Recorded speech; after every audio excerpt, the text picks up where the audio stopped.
Welcome to 40 Below Zero, an international podcast about life with invisible illnesses, hosted by two guys living with multiple sclerosis.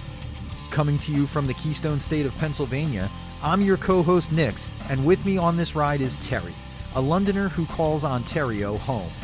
We're so happy you're here with us as we continue to try and normalize a life that is anything but. So let's get into it.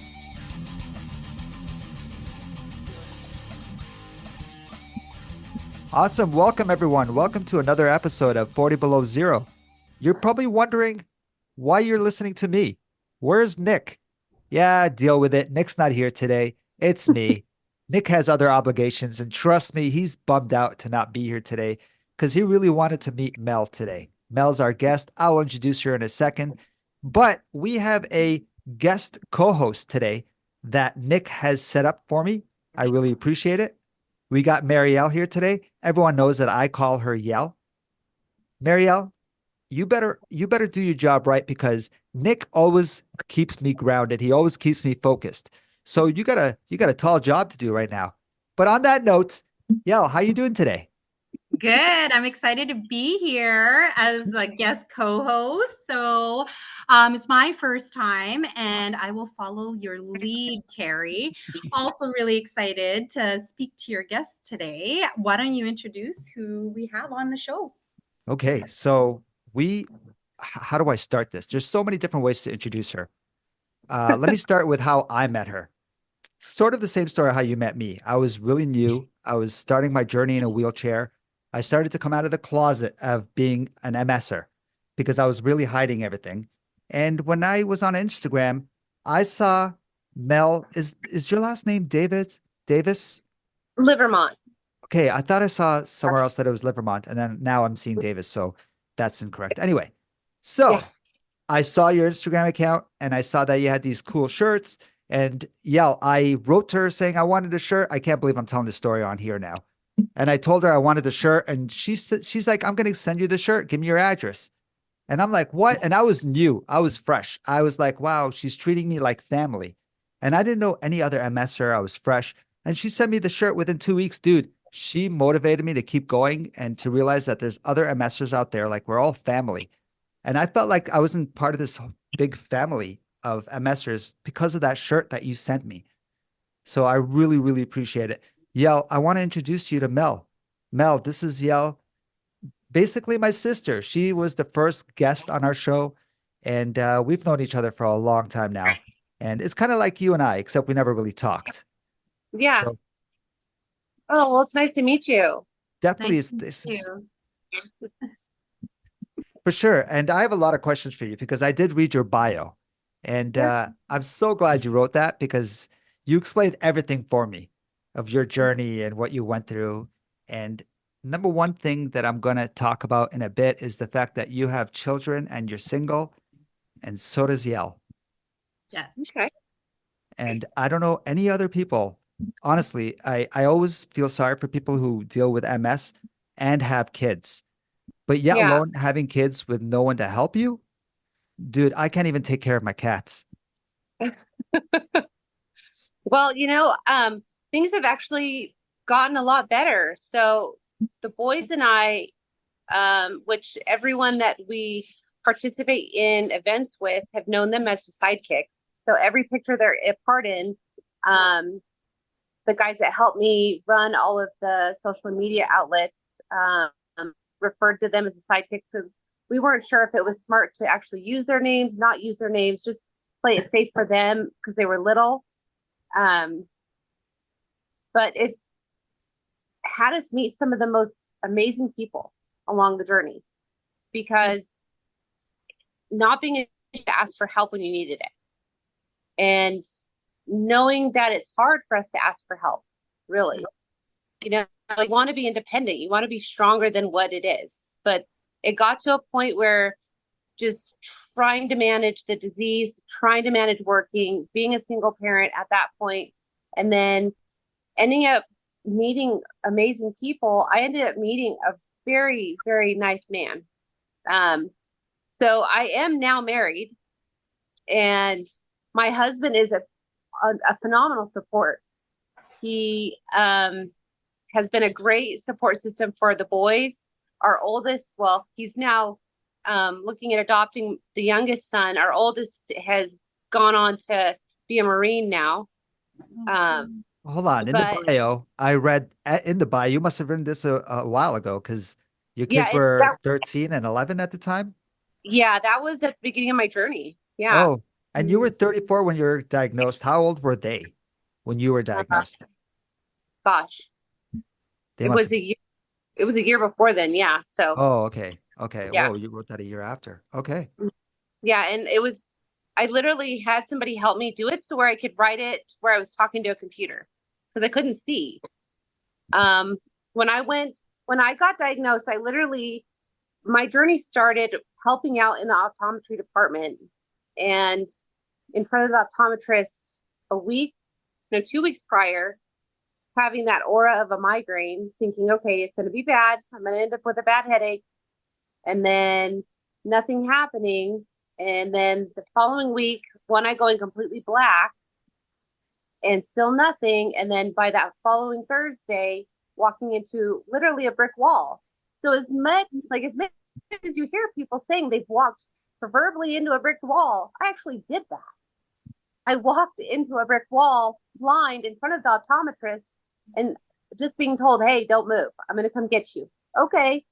And going from a bunch of eye tests being sent down the hall to see my neurologist who happened to be in that medical facility at that moment to being flown literally within hours of that to Loma Linda and being put on medication right then and there. And being there for almost 2.5 weeks and telling them I can't be here any longer. I've got kids. I can't stay here. You don't understand. I have friends and family, but they can't really allow time to take care of them. So I got to get home. Just send my medication there. I'll figure it out.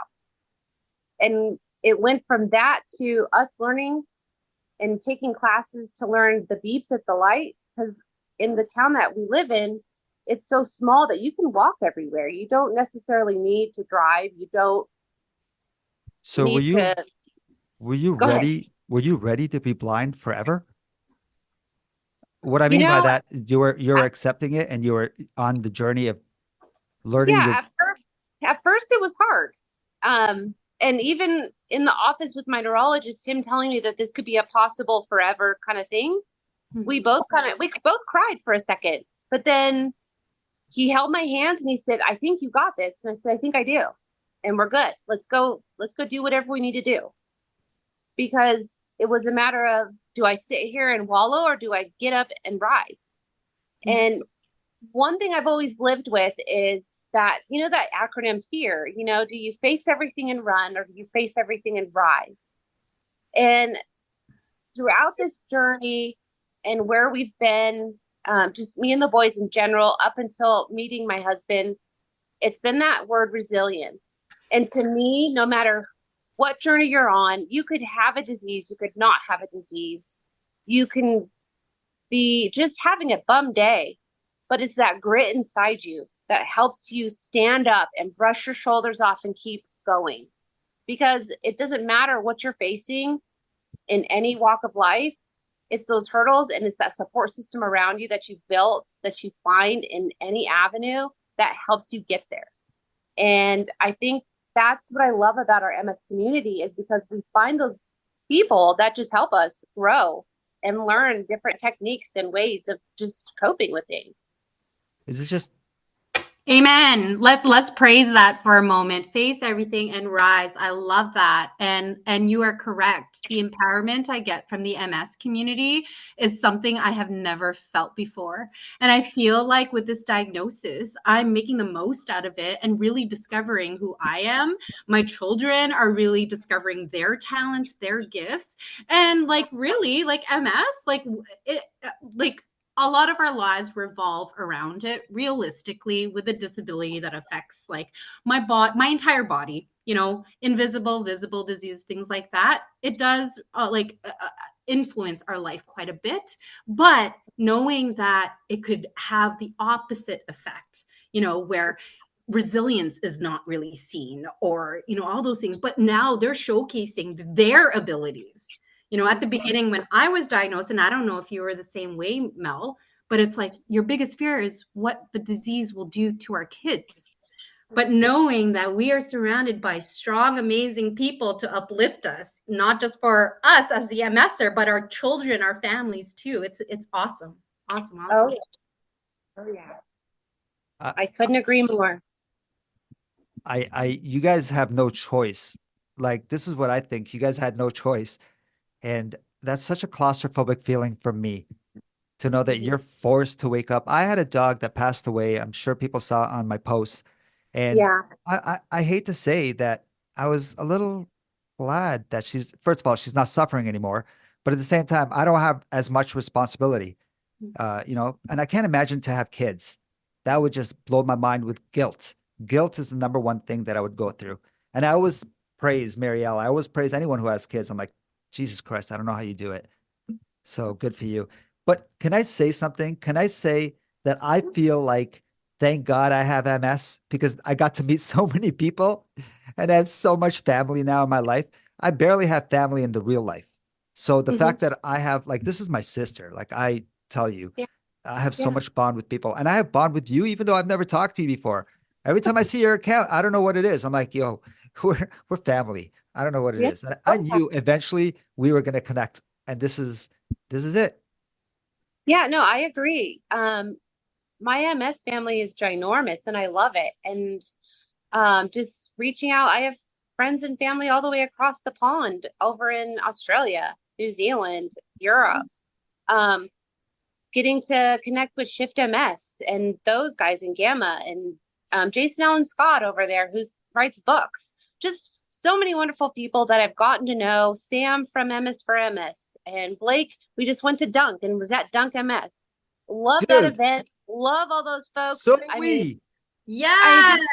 I have so much fun. And I've known Blake since we were at I think it was either the first or the second, I think it was the first one or second one at the Staple training facility with him when it You was know, just getting going and getting to go to, and I originally met him at one of the MS Awards dinners. I met him, his dad, his fiance at the time, or it might have been his girlfriend before they got married, and his sister Bianca. But I mean, it literally grew into something so much more and collaborating with so many other people that you're like, holy cow, this is so neat.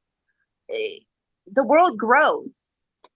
And it's a matter of just knowing these folks. And, Nancy Davis from Erase to Erase MS, all these great people that you get to learn and talk to. And it has nothing to do with anything but relating and not having to explain what you're going through because they already get it. And it's like going to the walk, going to the bikes, going to all these events that you're literally in the same bubble. You don't have to be scared because everyone's already conscious about not being sick. Everyone's already on their P's and Q's about knowing we're in the same little world, that we're all good. And we're enjoying some of the silliest quirks that happen at these events. Like at the Carlsbad walk this last couple months, me and this one lady got the same kick out of the robot lawnmowers at the walk. I mean, who else does that?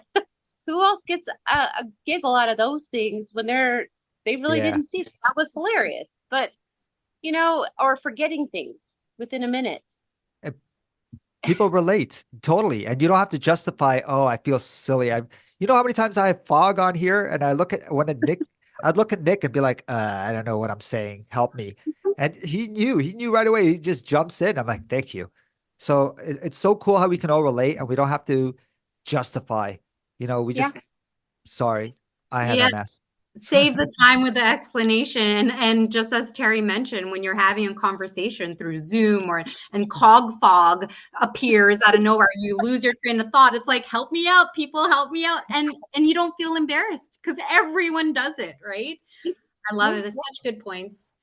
Yeah. You mentioned so many things. First of all, I watched the live on Instagram with Dunk MS 2 days ago or Saturday. Yesterday. Yeah. What am I talking about? Yeah. And I knew you were at that event because you told me you were going there. So I won't lie to you. I was like, am I going to see her? And they're going to put the camera and I'm going to see her somewhere. But anyway, that's a cool event. And I know so many people that go or check out that event. And I love how you mentioned Erase MS and you're awesome that you're even showing all these people support. Yeah. Um, Well, they're making impacts in how they can. We're making impacts in how we can. The whole point of, I think, where people outside of our bubble forget is, yeah, the funds are amazing that we can raise because it helps us with research. Because believe it or not, the medical world, we're still a mystery. We really are. And we're still making headway into figuring this darn thing out. But in the same token, it's awareness that we can all bring, like, individually, however we can. And if someone asks me a question, I'm not scared to tell them I have it. And this is what it is. And it doesn't have me all in part. I mean, if I forget what I'm telling you and we start over, we're going to start over in the story, but that's okay. And I might make some jokes that they might not understand, Totally. but that's okay. My life has become a huge humor. And this next year, I'm hoping for MS month, we're going to do a comedy show down here in our community. We really have a lot of our resources are either 5 to 6 hours away. Okay. So most of our patients here in the Valley, I like to tease and call it the fishbowl because we literally are in fishbowl. Yeah. You either have to go to Los Angeles, Las Vegas, or Reno, and it's about 5 to 6 hours drive. And it's traveling. And so to get to any events, like major walks, bikes, anything like that. And I've been working with the people in the LA chapter to get something up here for everyone. Because it's hard. It's hard to travel. I'm thankful I have my chauffeur Jeeves. Just kidding. My husband drives. Nice. Now that I've gotten to a point where my vision has gotten so replenished that I literally shouldn't drive at all anymore. My optic nerve has gotten to the damaged point where I can only see half now. I see from the nose up, and I still legally can go, but I shouldn't. And I know better, so I don't. So you're saying you can only see from the nose up. I guess you don't see how big my nose is. All right. Oh, no, I can see you. So I'm actually You not can see. looking Who at the can't see table. it? I see you. Oh my I God. see you. Okay, so I know I'm joking. All right. The Sure. awesome thing about it is that I get to look into the beauty of everyone in their eyes. I get the best view of every single person that I meet. I love that, right? You're cool. But- How is your humor? Like when I was always a funny guy before MS, but now that I have MS, I have so much more. I'm like, Yeah. You're funnier. I have so much more ammunition. I have so much material. I'm like, oh, now I can make fun of wheelchairs without being shunned. My humor is gotten way worse in a sense of like people just don't get it half the time, and I'm like, that's okay. You'll catch up. Yeah. Yeah. Well, I pointed at Terry when you mentioned that, like with humor, because Terry has taught me how to laugh about things. And I feel like, through my journey, I am laughing more than getting more upset. You know what I mean? About situations. The world, let's get real. The world is not made for disability.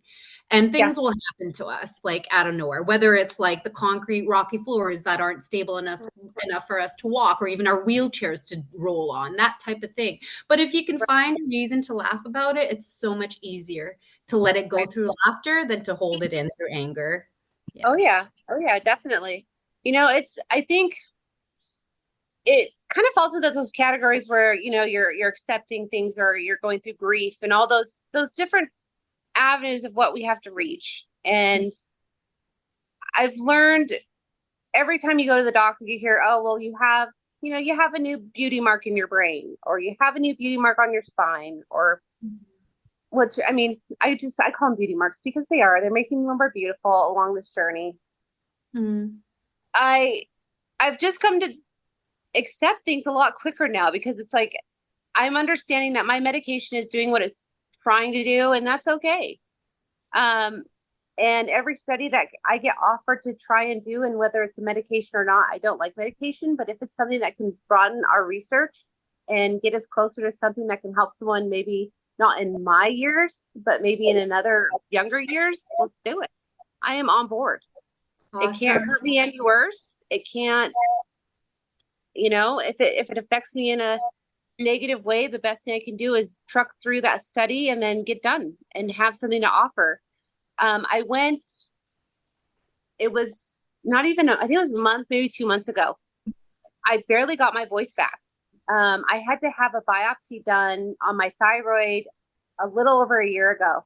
And because they had found some masses around my thyroid, and one of my specialists at UCLA was like, well, let's just get a biopsy. Let's check it out, make sure it's nothing. Okay. And so got that done. But what it did is it took my voice away. Mm. I had made a joke and I'm like, well, I guess everyone was just tired of hearing me all the time. I was just, laughing and being silly. And I know at my job, it requires my voice a lot more, but I'm like, well, then I guess I just have to listen better.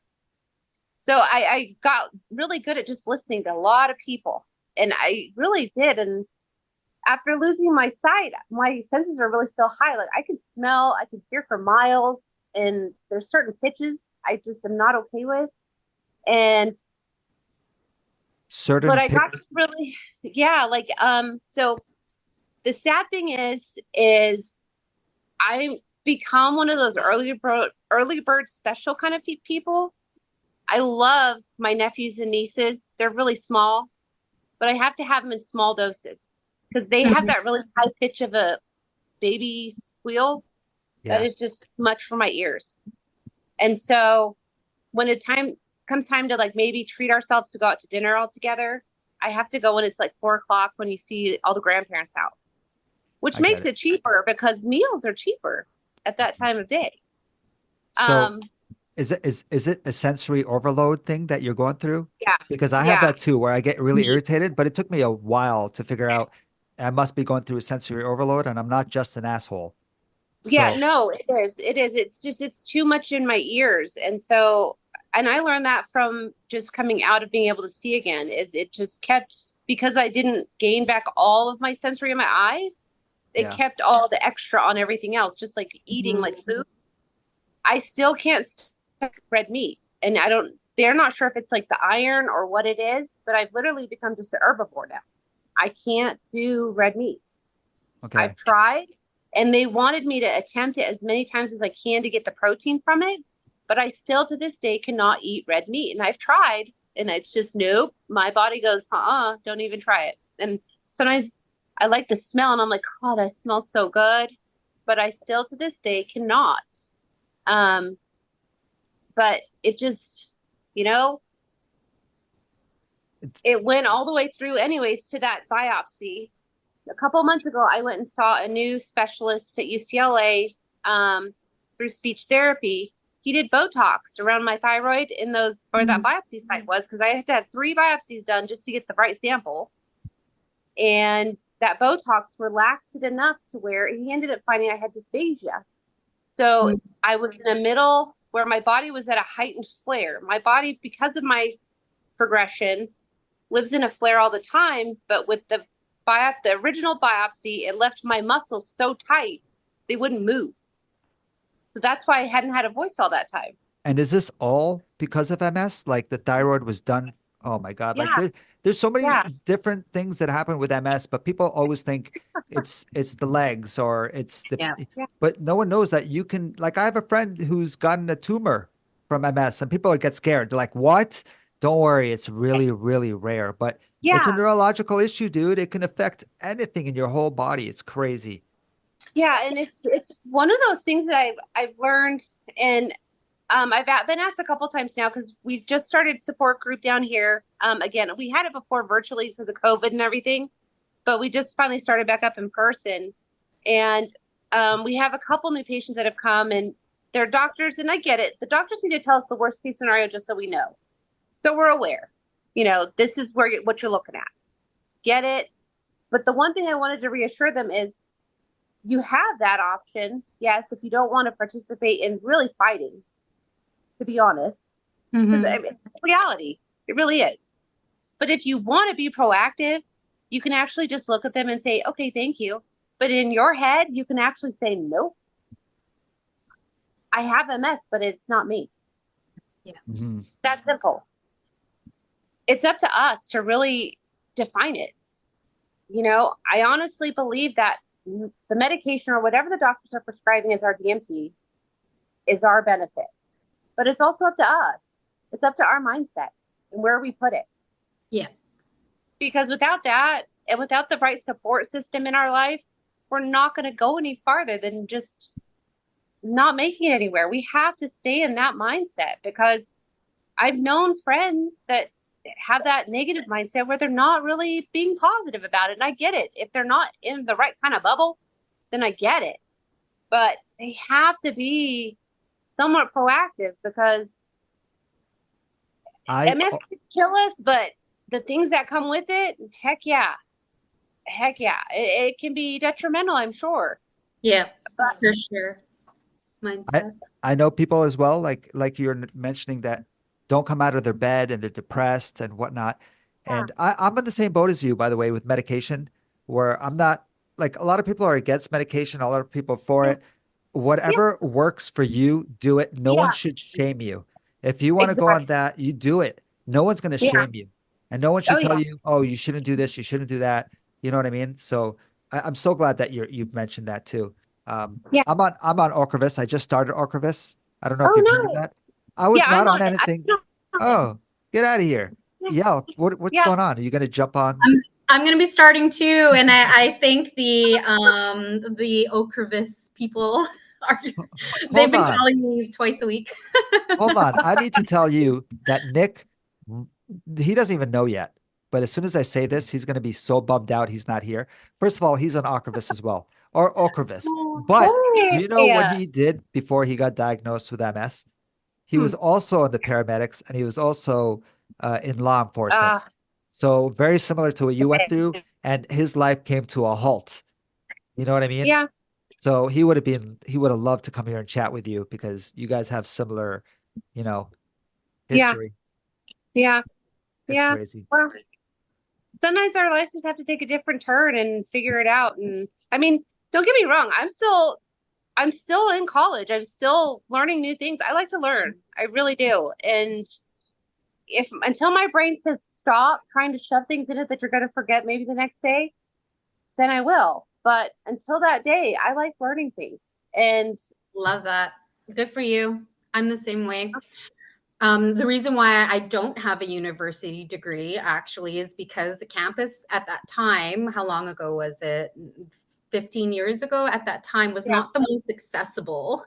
So walking from the parking lot to like the examination room, there was one bad experience. I cried to the MS clinic. I'm like, I don't know what to do. My neurologist was like, well, realistically, how is university right now in juggling a life-changing disease? I decided to drop out. There was no way.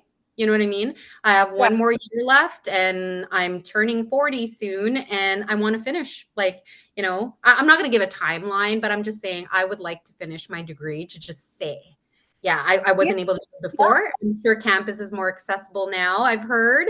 And then that will be rewarding. Yeah. Oh, that'd be awesome. I'm totally behind you on that. That's right. Take your time. There's no rush. You empowered me already. Yeah, there's no rush. Trust me. Yeah. Yeah.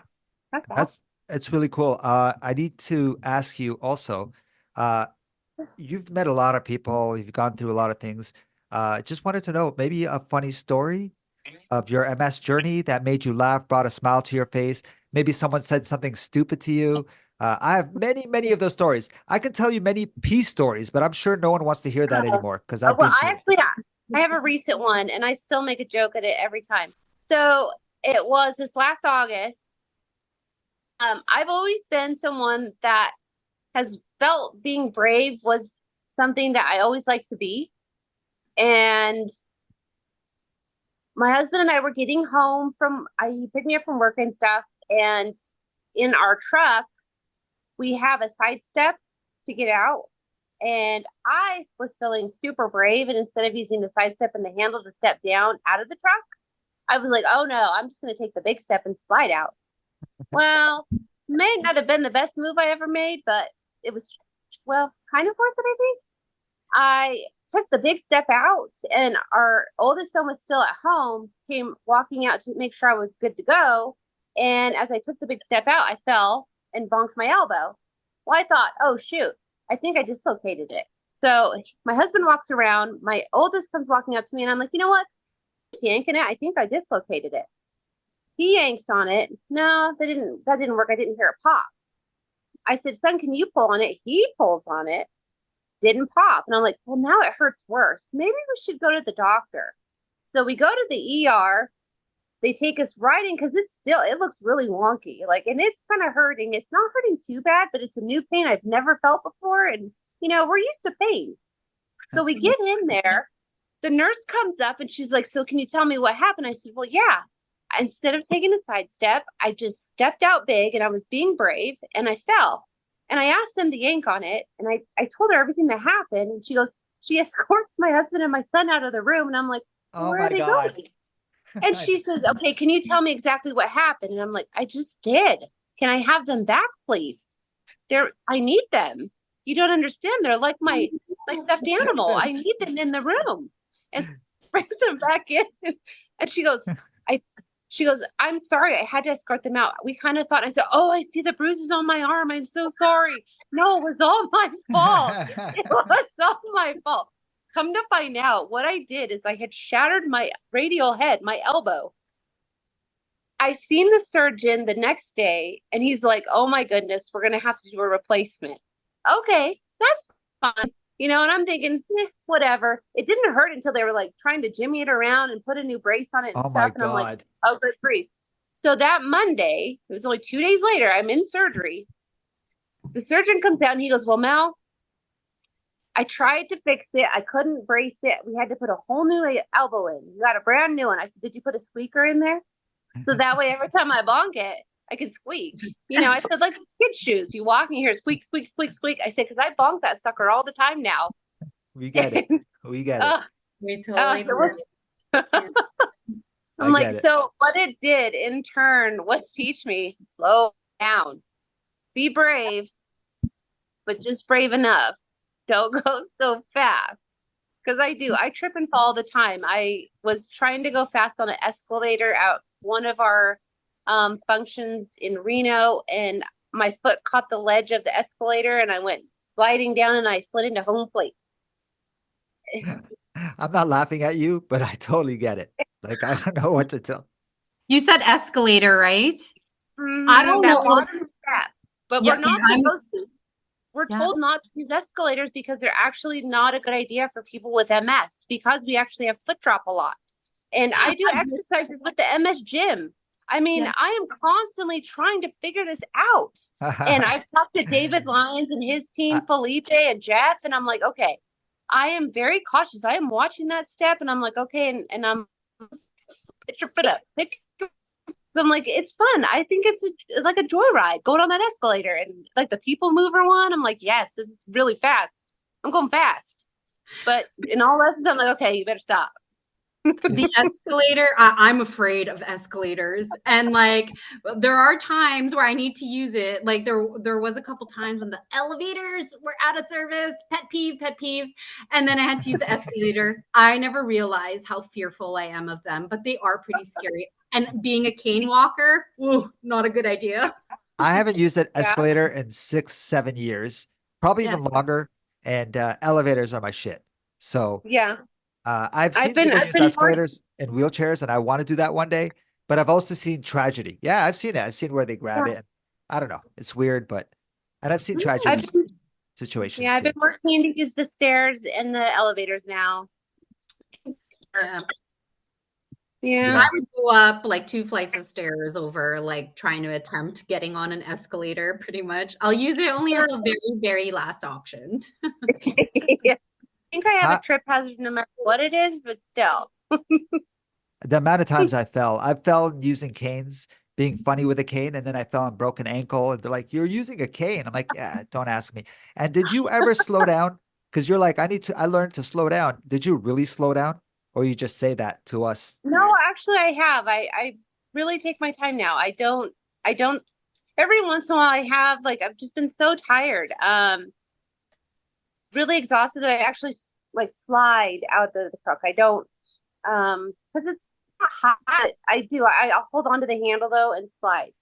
I don't use the steps. I'm like, ugh, I'm tired. I don't want to step. So Yeah. I have to let my, my tush just slide off the chair. But I hold on to the handle because I'm like, okay, if I fall, I'm good. But yeah, I have noticed though since my birthday, of my diagnosis in 2017, I have noticed my body gradually getting more exhausted than usual. 2017? Mm, You were diagnosed 2017? I met you when you were just diagnosed. yeah. It's crazy. And you were like a full out activist. Mm-hmm. That's awesome. And nothing stopped Took- me. I've just been going and going and going, and it's like, I might as well use it for good. What's the point of sitting on it and being like, I have it and I like visiting and talking to people, and I have had people like learn that their friend has it or their family member locally has it, and they're like, hey, can we have them call you? Sure, give them my number. I You don't put mind me to talking. shame. You put me to shame because it took me Oh my 8 God. years to accept it. Same. Maybe even 10. 7. Yeah.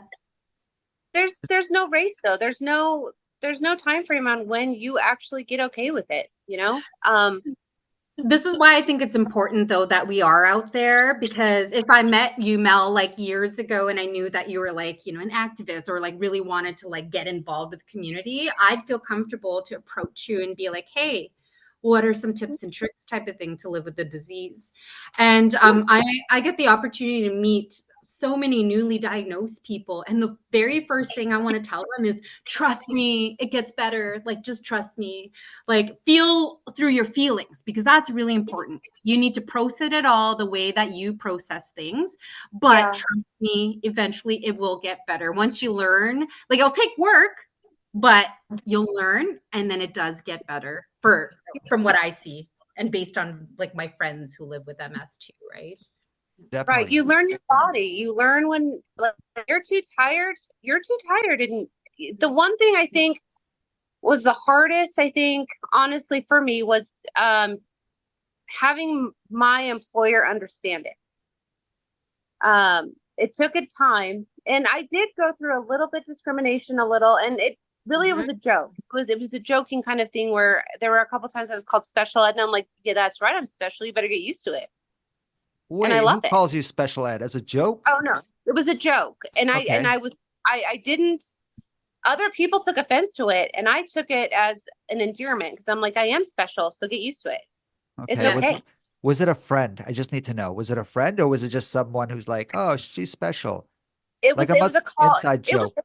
It was a colleague that I don't think knew how to handle it, and I think it Okay. was their way of dealing with it. Do you understand my point? Yes, I do. Yeah.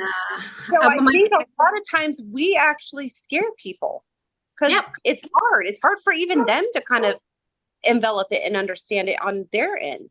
Mhm. So for us to go and get them comfortable with us and actually them realizing I actually had to do a trial run and show them I could make it to the restroom, I could make it up and down the hall at my work, and I couldn't see anything. So having them understand, I knew that building like the back of my hand.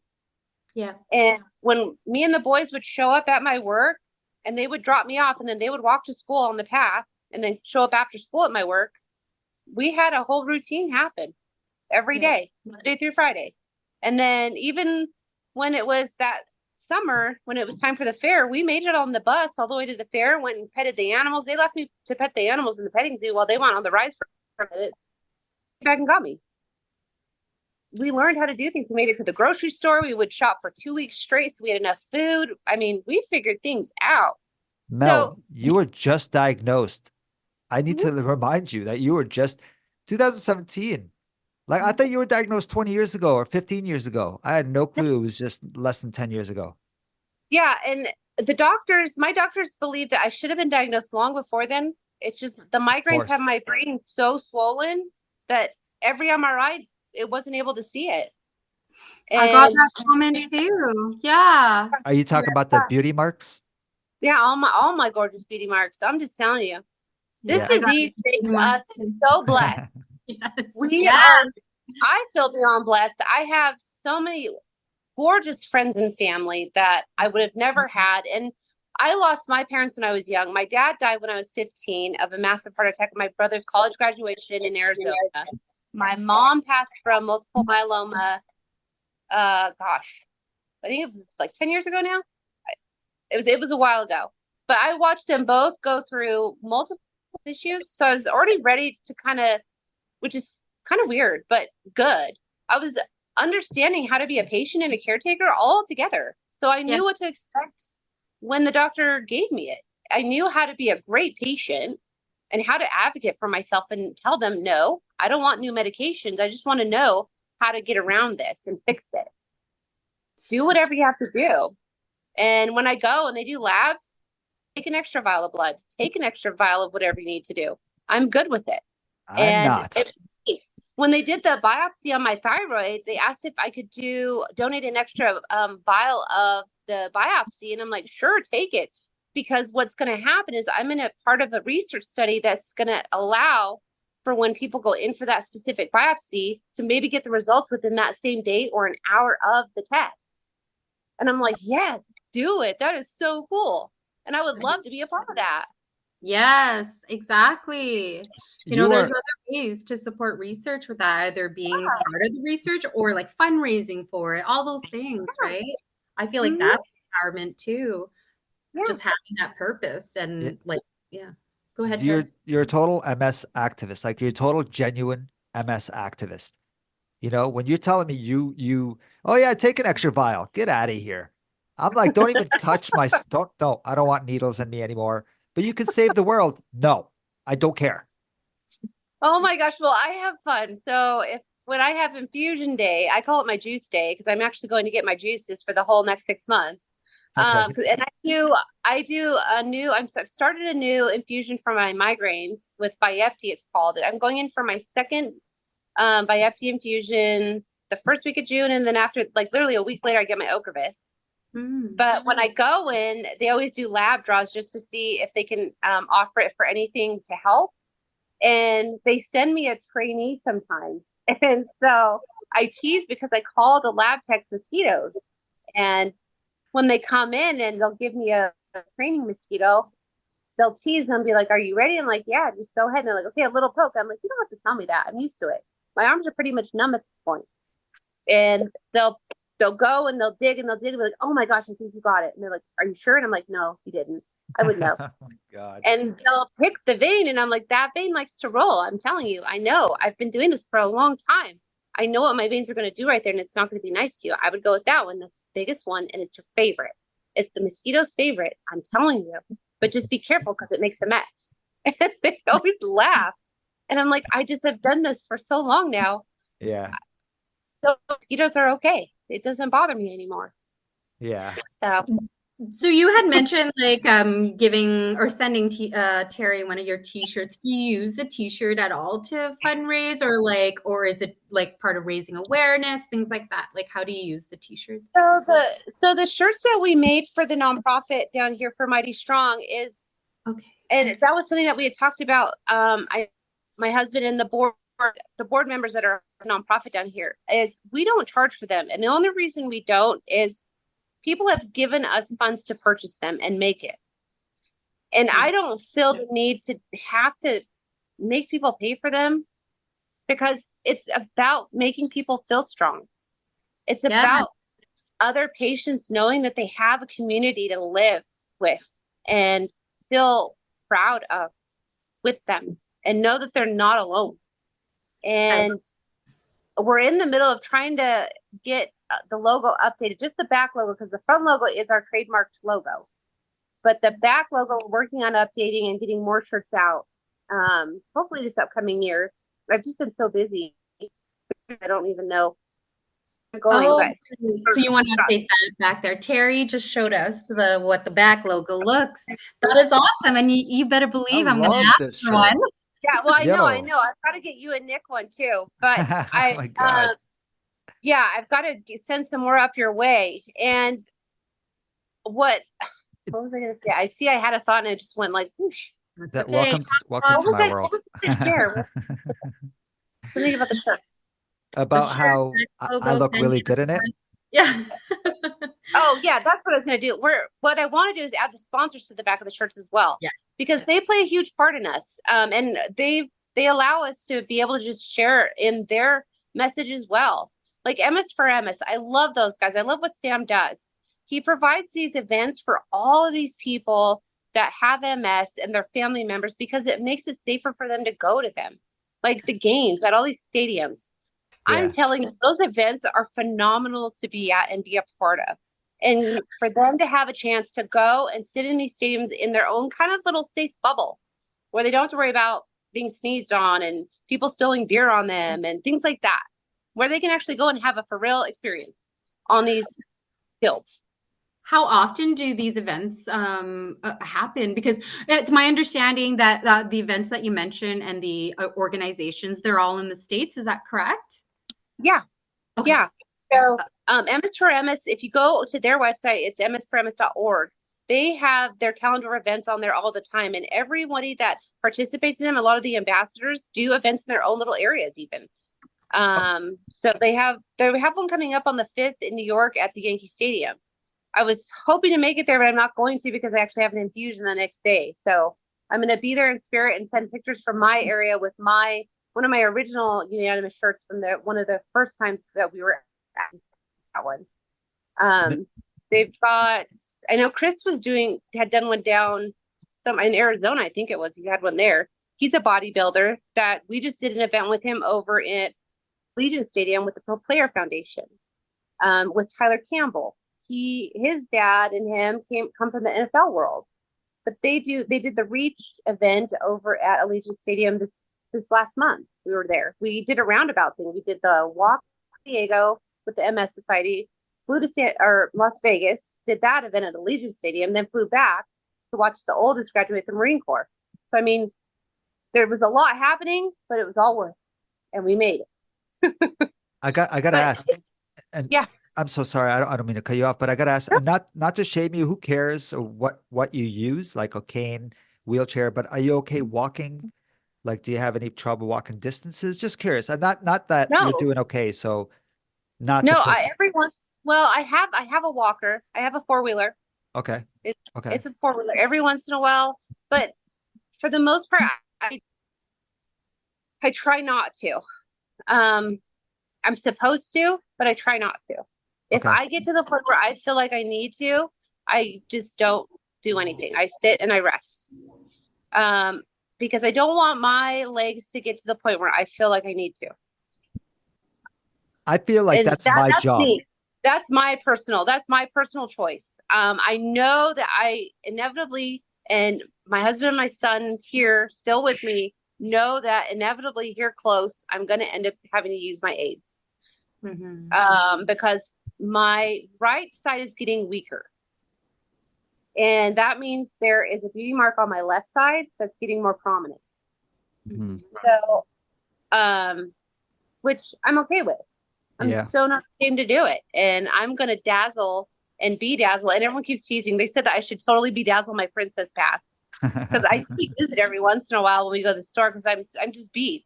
And I don't want to sit and not go into the grocery store because I know they're going to buy nothing but snacks and treats. So I want to go in the grocery store and buy what we need to get versus sending those two in to get treats and snacks. That's my biggest thing is there's things that I want to do, but I can't do it because I'm not able to do it. So other people want to do it for me. And I get really irritated, not at them, but the fact that I can't do it. And it just, I'm seeing a glimpse of my future of like, man, everyone's going to have to be doing everything for me in the future. So I don't want to lose that. So I'm always fighting. So I hear you. I feel my job in life is because the first 10 years of MS, I really didn't get that support of, hey, you're tired. You need to sit down. You need to relax yourself. I didn't get any of that. So when I talk to someone like you, and if I would have known that you struggle and you have a walker and you don't usually use it much, if I was next to you, I would have supported you. I would be like, yo, sit down. If you need to sit down, sit down. And if you were to pee yourself in public, I were to pee myself right next to you to make you feel okay, because I knew that was the support we all needed to know that we're not alone, right? Yeah. Yeah. So that's exactly it. I feel you struggle. Because I never used the walker. I should have used the walker. I think I would have been walking a lot longer than I'm in a chair now. I think because I'm in a chair, my legs got weaker And I hate that whole thing of I've given up. I didn't give up. I had no choice. You know what I Yeah. mean? Yeah. But Well, and yeah, you're juggling a life-changing disease and real life. You know what I mean? For me, there's a lot of things that I could have done to slow down my progression. But as a single mom, both parents passed away.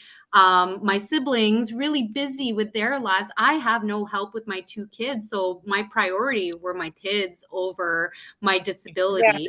Now Yeah. it's a lot easier though for me to like do what I need to do. And I think it's just getting used to the changes that happen in my body. That any new changes now, that even if this disease is unpredictable and episodic, I'm ready to handle it. You know what I mean? It won't be as devastating anymore. Yeah. So I wish if there's one thing, my biggest regret is not taking care of myself the way I'm taking care of myself now, like 10 years ago. But I can't change that. So I'm doing what I can now to really change everything. Yeah. That was the goofy thing for me is I've always been like super healthy. I always worked out. Coming from the fire service and everything, I was always active. Yeah. And there was no, even to this day, there is no definitive reason why I ended up with it. But I did, and I still wouldn't change it. wow. Yeah, I'm We all just say as that, blessed right? as I ever was. Yeah. Wow. It is what it is, and there's, I still see it as a blessing. I'm still blessed. Me too. Yeah, I Me think too. we all do. Yeah. And if someone were to be like, oh, if you had the choice to go back and not get this MS diagnosis, would you take it? Like, no, I'm happier. I'm wiser. I'm, so much better as a human being because of this diagnosis. But I'm not giving it any type of praise. It still sucks. Everyone needs to know. do you think there are people listening to us and saying, what? And then Yeah. hating on us for saying that, like, I don't like my MS. Probably not. Well, I actually heard something really profound. I was talking in the midst of she is advocate as well. Hot MS. Her name's Brittany. Yes. Okay, she was there. Yeah, she was there at Dunk, and there was another woman there, and I can't remember her name. She was so awesome. But we were in the media room getting ready for like all the interviews and stuff, and Dario Paisano was there from Dunk or MS for MS. But we were all in there, but we were visiting, and one thing that she said that was really profound is she said that everyone is so, lucky to have been to be diagnosed now. And one thing that I thought of was, well, it's still either way probably isn't awesome to be diagnosed, but at the same time it is. But I actually agree with her. The best time to be diagnosed would be today, because there are so many more things that are happening in the medical research side of things for our disease, that if you were diagnosed, we met this patient, she was diagnosed when she was 17, but she's in her late 70s now. Can you imagine what the medical world looked like then? Yeah. Compared to now, and all these huge leaps and bounds we've made in treatment and even just therapy and all these other things that we have going for us now versus then. And even she's brought it up. She's like, if I didn't have the Tecfidera that I have now, I could just imagine. Yeah.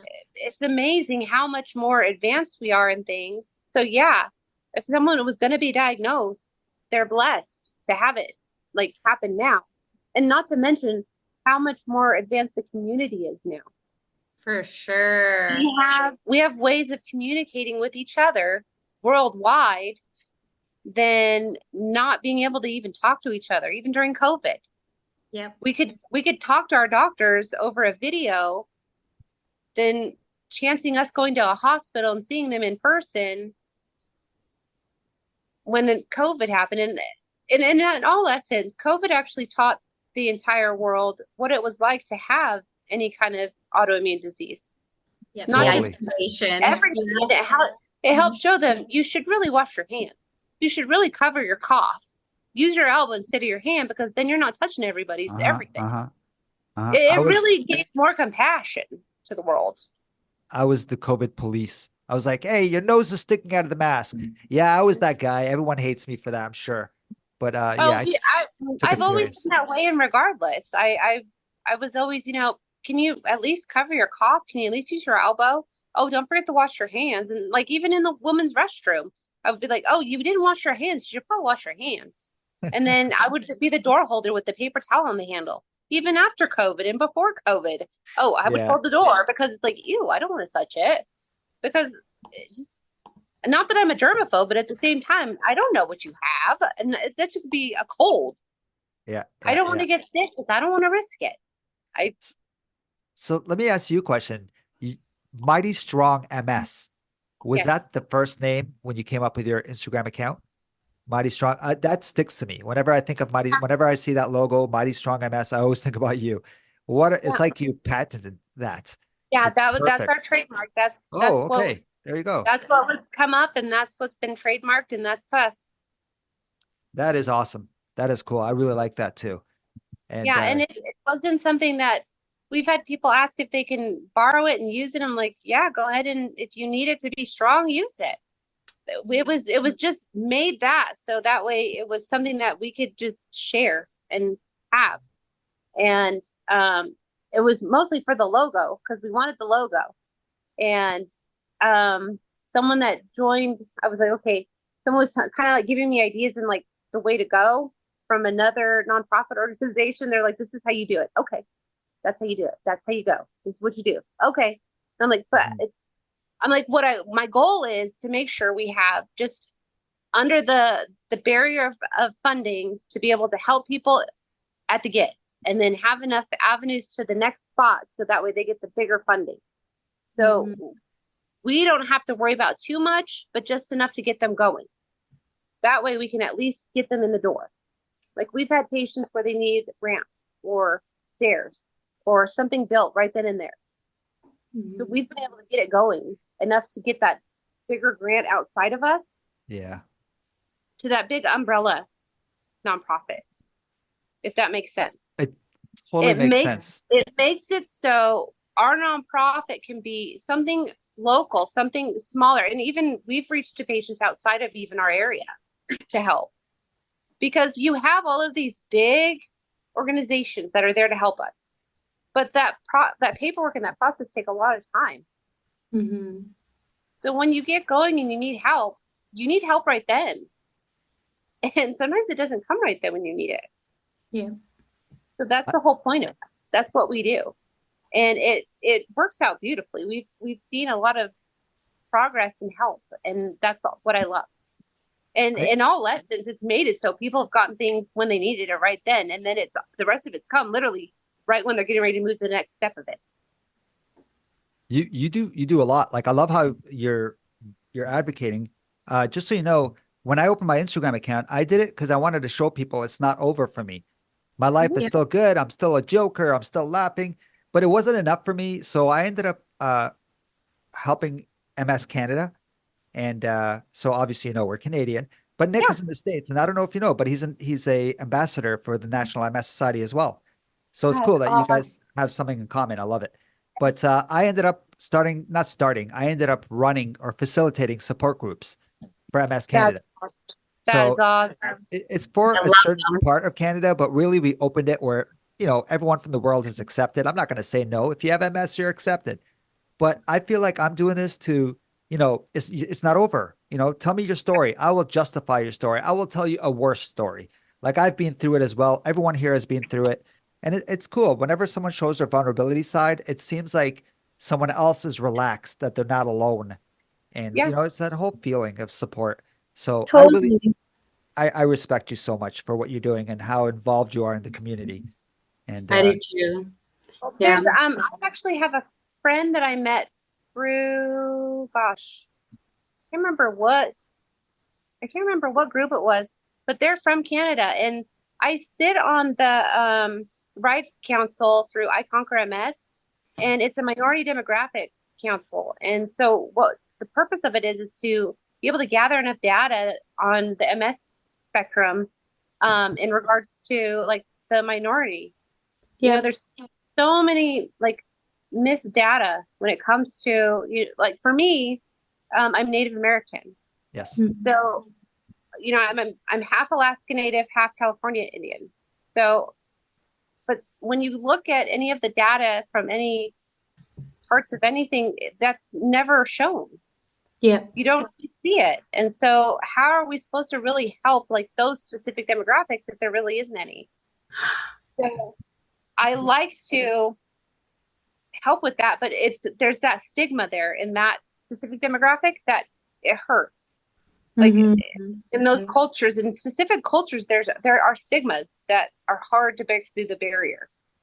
And so with I Conquer, any MS patient is welcome to do those research questionnaires and even support. They have those options. Like the kids even have questionnaires, spouses, family, friends. There's all these different questionnaires we can do as patients and throughout. So I like to help with that. And I've been on the Right Council, I think for 4 years now, I think. Awesome. Just trying to help. And so anyways, I made a friend through Canada that we're trying to work on that side. And then I have a friend that I met from a reservation over in Arizona that we're trying to get more gas going in that pedal. What was it called, by the way? I Conquer? I Conquer. Yeah, I'll look that up too. I don't know if Terry told you, but I work for MS Canada.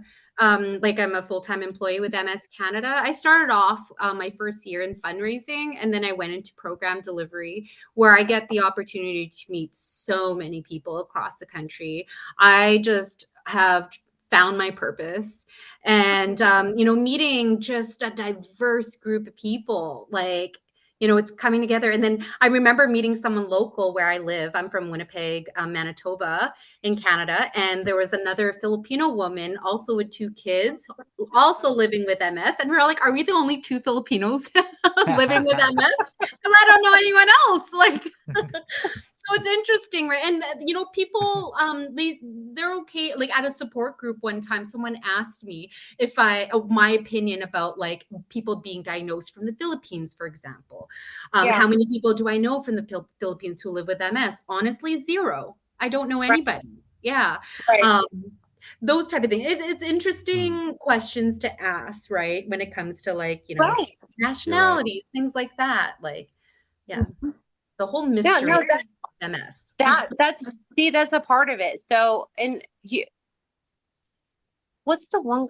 There's one of the guys. He works in some kind of science portion of the committee, the council.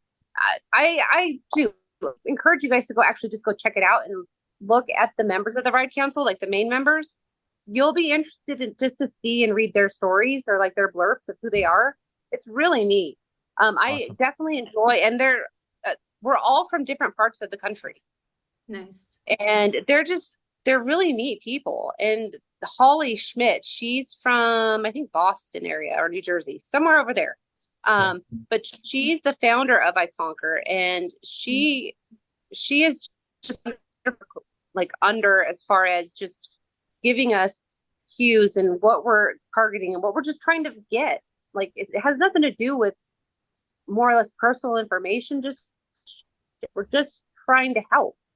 Brought that information to help. Because maybe it'll. You brought up some great words, just like conquer, rise. So many of those things that just like, like say, me hearing those words from another person who like lives with a disease that I know is very hard to live with.